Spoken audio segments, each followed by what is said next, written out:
Karibu kwenye The Story na Madam T. Alisema anakupenda, lakini kuna mtu mwingine alikuwa akisema maneno hayo hayo kwa wakati huo huo. Tukasikilize stori hii ya binti huyu anaitwa Mariam. Stori hii inaenda kwa jina la Huyo Sio Chaguo Lako. Je, huyo ulionayo wewe ni chaguo lako? Comment hapo chini. Msichana huyu mtulivu, mpole, mwenye moyo wa unyenyekevu alikuwa anapenda kwa dhati sana. Alikutana na kijana anaitwa Brian. Kijana huyo alikutana naye kwenye birthday, kama mnavyojua mambo ya party. Rafiki yake Brian alikuwa tofauti sana, tofauti na Brian mwenyewe alivyokuwa. Brian alikuwa mcheshi, mchangamfu, mwenye kujali, lakini ni mtu pia ambaye alikuwa na dharau. Brian alimfanya Mariam ajisikie wa tofauti, wa pekee kwenye pati ile. Lakini Brian huyu alimfanya Mariam ajihisi kama yuko katika dunia tofauti. Baada ya ile sherehe kuisha, kila mtu aliondoka. Kila mtu alirudi nyumbani. Lakini tukumbuke wakati wa sherehe, wakati wa kucheza, Brian alimpatia Mariam namba. I say, Mariam anatuambia kwamba alivyopewa namba hakutaka kuwa na kielele cha kumtafuta, kwa maana yeye alikuwa binti mtulivu sana na binti wa kipekee sana. Kwa hiyo alivyofika nyumbani alitulia akiwa anawaza tu na kuangalia na kuvuta picha, kama vile unavyojua mtu ukitoka kwenye tukio fulani picha inakuwa inarudi ya lile tukio, au kama ukiwa umegombana sana na mtu wako kuna picha inakuwa inarudi ile ya ugomvi kwamba tuligombana ilikuwaje. Ndivyo ilivyokuwa pia kwa Mariam. Alikaa sana chumbani kwake akiwa akitafakari hapa na pale, akifikiria jinsi sherehe ilivyoenda mpaka walivyobadilishana namba na Brian. Basi baada ya dakika kadhaa akaona message ya Brian. Hai mlembo, usiku mwema. Mariam alijibu, asante nawe pia. Hakutaka kuwa na mambo mengi. Usiku ule kila mmoja alipumzika, walilala na ikafika asubuhi wakaamka. Walivyoamka asubuhi, Mariam aliamka na ujumbe mzuri sana kutoka kwa Brian. Brian alimtumia message Mariam, good morning mrembo. Mariam akajibu, good morning. Akasema, nimekumisi sana. Mariam akashtuka, missing imetokana na nini? Badala ya kitu gani? Imekuwaje? Mbona tunaanza kumisiana mapema hivi? Kwa hiyo kulikuwa kuna kitu kidogo ambacho kwake hakikuwa kizito kwa Mariam. Kwa nini amisiwe? Basi Blai, kama unavyojua tena watoto wa kiume, mtoto wa kiume bwana, kwa siku ya kwanza lazima. Kwa hiyo Blai aliendelea kutuma message sana kwa Mariam, sana. Alituma message nyingi mno kwa Mariam. Lakini Mariam alikuwa anaenda naye taratibu. Hakuwa na haraka ya kujibu message au ya kuonyesha kwamba yuko tayari kuwa naye kwa wakati huo. Basi siku ziliendelea kwa Brian akiwa anaendelea kumtumia message Mariam, mambo mlembo, unaendeleaje? Mariam aliendelea tu kujibu, poa, niko vizuri kabisa. Waliendelea kutumiana message kwa muda mrefu sana. Message zile ziliwaweka karibu. Yaani ile karibu kabisa, wakawa na ukaribu. Ikafika hatua Brian akamwambia Mariam, leo naweza nikakutoa dina? Mariam akamuuliza, unanitoa out kwa ajili ya kuniomba uhusiano au unanitoa out kwa sababu mimi ni rafiki? Brian akamwambia, mara ya mwisho kuonana mimi na wewe ilikuwa kwenye party. Sikupata muda wa kuzungumza na wewe. Sikupata muda wa kukaa tukajuana vizuri. Kwa hiyo nimeona usiku wa leo nikutoe tuongee mawili matatu na kubadilishana mawazo. Mariam hakusita, akamwambia sawa, nitakuwa tayari kwenye saa 1 kamili. Brian akamwambia sawa, itakuwa nzuri sana. Na ndivyo ilivyokuwa. Saa 1 walikutana pale walipokuwa wamepanga kukutana, katika hoteli fulani hivi nzuri, amazing sana, Johannesburg iko pale Sinza. Walikutana pale wakapiga story 2-3. Walifurahi sana. Usiku wao ulikuwa usiku mzuri sana wa kuvutia. Wakati huo Brai akatoa zawadi, akampa Bi Malia. Niliona nisije bila kitu. Kuja mikono mitupu kwa mrembo kama wewe haitapendeza. Nimeamua nikuletee zawadi. Malia alipokea kwa bashasha na furaha. Asante Brai, hakika wewe unajua kuthamini. Brai akajiona mwamba. Kaanza kupata sifa. Umeona? Basi Malia anatueleza kwamba katikati ya stori ile bwana Brian ilibidi amtolea moyoni. Akamwambia kwamba anampenda sana mno. Tangu alivyomwona pale kwenye pati, hakuacha kukaa kumfikiria wala kumwaza. Hakuacha kabisa. Kwa hiyo Malia kwake halikuwa neno jipya kulisikia. Hakushangazwa. Alichomwambia alimwambia tu jibu moja Brian. Alimwambia kwamba mimi ni binti ambaye nimetongozwa sana. Ni binti ambaye wanaume wengi walinitamani kuwa na mimi kwenye maisha. Lakini historia yangu haikuwahi kufika mwisho. Brian akamwambia ya kwetu itakuwa na mwisho. Malia akaguna. Basi Malia anatueleza kwamba usiku ule ulikuwa usiku mzuri sana. Walipiga stori nyingi sana na Brian. Na alimfahamu kiundani sana Brian ni kijana wa aina gani. Kwa hiyo Malia baada ya kumaliza zile stori waliagana na Brian. Na Brian akamdrop Malia kwao. Malia akafika nyumbani, akaingia chumbani kwake na Brian aliendelea na safari za kurudi pia nyumbani. Malia anatuambia kwamba usiku ule ulikuwa usiku wa kutafakari sana kwake juu ya Brian. Ni mwanaume gani? Mbona ni waajabu hivi? Hakaukiwi message kunitumia. Hanichoki. Alibaki akitafakari sana sana sana mno. Na mwisho usingizi ukampitia. Ikafika asubuhi Malia alikutana na message nyingi sana za Brian. Mambo mrembo, umeamkaje, unaendeleaje? Malia akashindwa ajibu message ipi. Zote zilikuwa nzuri za kuvutia. Basi Malia akawa amezoeshwa ile tabia ya kutumia message na Brian kila itapo leo. Kila asubuhi, kila mchana umekula nini? Kila jioni umeshindaje? Kila usiku wakizungumza. Ila kuna kitu ambacho Malia alikinotice kwa Brian. Ni kitu gani hiki? Mpenzi msikilizaji, Malia anatuambia kwamba aligundua kitu cha tofauti sana sana kwa Brian na hakutegemea. Brian alikuwa akimtexti, akimtumia message asubuhi, mchana, jioni. Usiku alikuwa akimtumia message mwisho saa 2. Ni watu ambao walikuwa hawakeshi. Anakwambia alishangazwa sana na mapenzi ya Brian, kwamba ni mwanaume ambaye alikuwa na limit kwenye mawasiliano. Kwa hiyo aliendelea kukigundua hiki kitu taratibu. Na siku hiyo saa 2 wakati anaagwa na Brian, Malia alimuuliza swali. Mbona mara zote umekuwa ukizungumza na mimi mwisho saa 2 usiku? Kunani? Kuna nini unanificha Brian? Brian akawa anamjibu majibu simple kabisa. Ukiangalia ni majibu mazuri sana. Hapana Malia, mimi ni mtu wa shughuli za hapa na pale. Huwa ninapambana sana kuanzia asubuhi, mchana na hata jioni. Lakini sasa inapofika muda wa saa 2 huwa ninatamani sana kupumzisha akili yangu ili asubuhi niamke na akili nyingine na mawazo mengine. Na akili inakuwa fresh. Malia alimuelewa kwa sababu ni binadamu. Na akajua kweli kwa binadamu ni lazima apumzike saa 2, at least mtu akilala usiku alale masaa 8. Kwa hiyo aliitikia.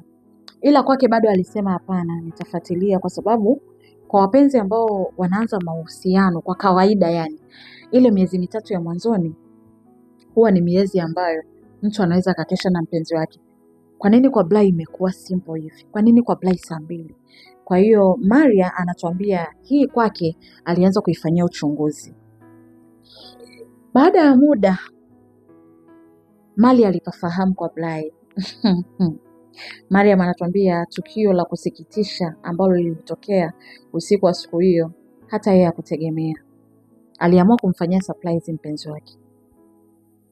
Alifungasha na akaaga kwao vizuri.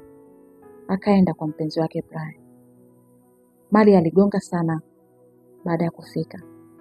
Aligonga mno, lakini akaamua kusogea karibu, kusogelea mlango. Cha kushangaza, baada ya kufika mlangoni, alisikia sauti ya Kiki.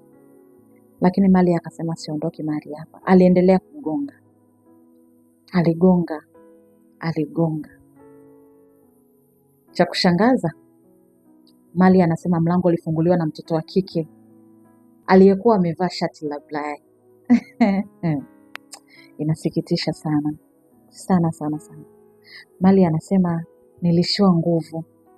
Nikaulizwa na yule binti, unamtafuta nani? Mali akajibu, itakuwa nimekosea chumba. Ilibidi tu ajibu hivyo. Baada ya dakika kadhaa, sekunde kadhaa, anasema Blai alitoka chumbani na kuja mlangoni. Alivyofika mlangoni, Blai alibaki na jibu la kumwambia Mali asivyo ufikiriavyo. Mali aliondoka bila kujibu kitu chochote. Aliondoka bila kugombana na wale watu. Mali anasema kwake ilikuwa ni maumivu. Anasema niliumia sana. Iliniumiza mno kwa sababu sikutegemea. Mali ya kwake ilikuwa ni maumivu. Alirudi nyumbani na akafika nyumbani akabaki kulitafakari lile tukio la kwamba nimeenda kwa Blai, nimegonga, ametoka mwanamke akiwa amevaa shati lake. Asubuhi ilipofika, Blai alimplease sana Malia. Sana, kwa meseji nyingi sana. Lakini Malia anakwambia wala hakufikiria kumjibu. Alibaki akizisoma tu zile meseji na no. Kama unavyojua mwanamke akishuhudia kitu ambacho hakuwa na expectation nacho, ndivyo ilivyokuwa kwa Malia. Hakuwa ametegemea kukutana na kitu kama kile. Halafu mtu anaamka asubuhi anatuma tu message. Za nini? Kwa nini? Kwa hiyo Malia alibaki tu akizisoma zile message na kuziangalia na kumtafakari kwamba Blai ni mtu aina gani. Ile siku kwake Malia iliisha kwa maumivu sana. Sana. Picha ya lile tukio aliloliona jana yake halikutoka akilini kwa haraka. Blai alijitahidi kumtumia message za hapa na pale, lakini Malia hakujibu hata message moja. Kilichotokea, Blai alienda nyumbani kwa kina Malia, si anapafahamu. Malia anasema Blai alimfuata nyumbani. Baada ya kumfuata nyumbani aligonga sana. Mlinzi alimfungulia mlango na kumwambia na shida na Malia. Mlinzi alimwambia subiri nikakuitie. Malia aliitwa na akatoka nje. Baada ya kutoka nje, Malia alimwangalia kwa uchungu sana Blai. Ni wewe tena? Umefuata nini hapa? Blai alimjibu kwa maumivu makali sana, kwa hisia, Malia, nisamehe. Sio mimi. Yule ni ex wangu ulionikuta naye siku ile. Ananiplease turudiane. Aliniplease sana na ameshakizoea chumba changu. Akifika anafanya vile ambavyo anajisikia kufanya. Malia akamwambia, umemaliza Blai? Ninashukuru. Akaondoka. Baada ya Malia kurudi ndani, Blai alibaki pale nje kwa dakika kadhaa akitafakari. Nini afanye? Ili mlembo wake amwelewe. Nini afanye ili uhusiano wake ule wa mwanzo urudi? Basi kwa Blai ilikuwa ni kila siku kutuma zawadi kwa Malia. Malia anatuambia hivyo. Alikuwa akikutana na zawadi za kila aina. Kila kukicha anakutana na zawadi mlangoni. Mlinzi anakuwa amempelekea. Ni mzigo wako. Akisoma ujumbe ni wa Blai, anamplease. Na kumuomba sana wakutane kwa ajili ya kulizungumzia hilo. Basi siku chache baadaye Malia anatuambia alipokea simu kutoka kwa Blai. Blai akimuomba wakutane. Malia akaona kwa sababu ni muda mrefu amemkalia kimya na huenda labda na jipya la kuongea ama kuzungumza naye, basi akamsikilize. Malia alitoka pale na kwenda kumsikiliza. Kama kawaida walifika hoteli yao ile ya Johannesburg Hotel. Akamsikiliza. Blai alijieleza kwa kina na kumuomba Malia amsamehe. Nisamehe mpenzi wangu. Nisamehe sana. Haitajirudia tena. Ninakuahidi haitajirudia tena. Malia, nakuomba, niko chini ya miguu yako. Blai alipiga mpaka magoti. Mali alimwonea huruma. Kama unavyojua, wanawake wengi waga tuna huruma na tunaongozwa sana na huruma. Mali alimsamehe Blai na kurudiana. Mapenzi yao yaliendelea kuwa moto moto. Walipendana sana. Wakati huu sasa, Mali anasema Blai hakubadilisha tena ratiba za kuzungumza naye. Walikuwa wanaongea usiku kucha. Yaani alibadilisha kila kitu, alikuwa Blai ni mpya kabisa. Mali anakwambia yani aliona kama anazaliwa tena katika ulimwengu wa mapenzi. Aliona yani kama amepewa zawadi. Aliona kama ni fumbo ambalo limekuja halina majibu. Alikuwa akitolewa out kadha wa kadha. Alikuwa akipelekwa sehemu mbalimbali za starehe. Alikuwa akinunuliwa kila alichokuwa anahitaji. Blai alifanya kila kitu kumwaminisha Malia kwamba amerudiana naye na ni yeye tu, hatarudiana na mwanamke mwingine ama hatakuwa na mwanamke mwingine tofauti na yeye. Mali aliona dunia yote ni ya kwake. Mali anasema alisahau kila kitu. Alisahau kila kitu kilichokuwa kinaendelea. Na same yake ilimfanya hasahau hata kujua yuko na nani. Basi Mali anatuambia waliendelea na uhusiano wao. Na baada ya muda akaja akagundua kwamba yule binti ambaye alikuwa akitembea na Blai ni mjamzito. Baada ya ujumbe zito na tata ambao Mali aliupokea kwenye simu yake.